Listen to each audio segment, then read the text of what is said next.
You thought the January 6th insurrection was watched closely by the democracies of the world. Perhaps its dictators, strongmen, and autocrats studied it even harder. John Avlon tells us more in today's Reality Check. If you want to see a real rigged election, look at what just happened in Nicaragua. Longtime leftist autocrat Daniel Ortega and his running mate wife allegedly won 76% of the vote for his fourth consecutive term, which got it labeled a parody by international observers. Ortega arrested some 40 opposition leaders, including 7 potential presidential rivals in the run-up to the election. 2 decades ago, Nicaragua seemed to be on the path toward democracy. But this descent into despotism prompted President Biden to slam the nation's sham elections, calling them neither free nor fair and most certainly not democratic, promising the U.S. would use all its economic and diplomatic power to support the people of Nicaragua.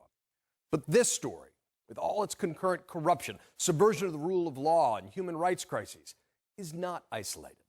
It's a sad fact that almost 32 years to the day after the fall of the Berlin Wall, freedom and democracy are under assault around the world. According to Freedom House, less than 20% of the world's population now lives in truly free countries, while 2020 represented the 15th consecutive year of decline in global freedom.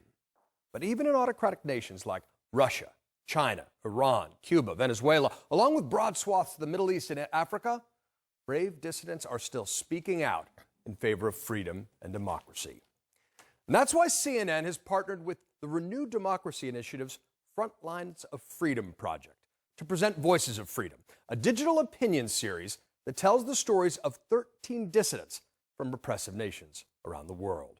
People like Leopoldo Lopez of Venezuela, Masih Ahmadinejad from Iran, and Andrei Sannikov from Belarus, RDI Chairman Garry Kasparov of Russia, and Nuri Turkel, who was born in a Chinese re-education camp and now sees history repeating with the Uyghurs.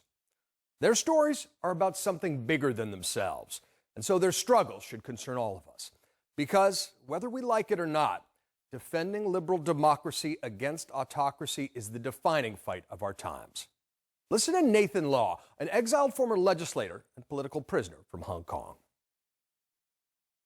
If authoritarianism continue to expand, continue to grow, it is not only Hong Kong. This is not only Hong Kong people's fight. This is the fight of the people living in democratic countries. It's a reminder of the precious legacy we have to defend here in the United States. As Gambian dissident Fatou Djamana writes, "It wasn't just American influence that made me demand better for the Gambian government. It was knowing that America was there that made me believe that I could succeed." Imperfect, as unequal as it may be, she says, the United States is still the most potent global force for freedom. And without it, the world faces a dark future. And that's why it's sobering and important to confront the crisis of faith in our democracy stoked by Donald Trump's lies about the election that resulted in the attack on our Capitol. Dissidents say that Trump's attempt to overturn the election has emboldened autocrats around the world. Listen to Pastor Evan Mabwire of Zimbabwe. The unfortunate flip side of democracy breaking down in America is that those that are oppressors elsewhere then feel that they have been handed the ticket to continue. That's also why attempts to recast the rioters who attacked our Capitol as political prisoners who are now being persecuted, as Congressman Paul Gosar has claimed, echoed by the likes of Trump and Tucker Carlson, is such an insult.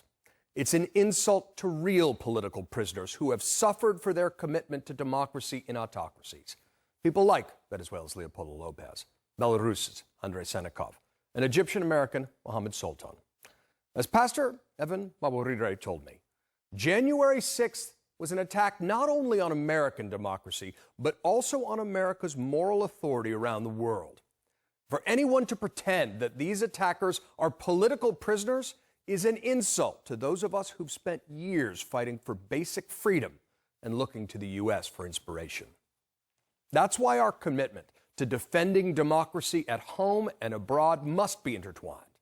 That's why democracies must stand together to insist on the rule of law and human rights against the rising tide of autocracies.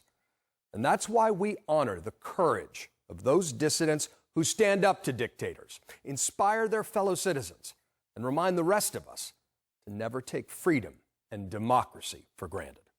And that's your reality check. You really put it into perspective there, John. Thank you.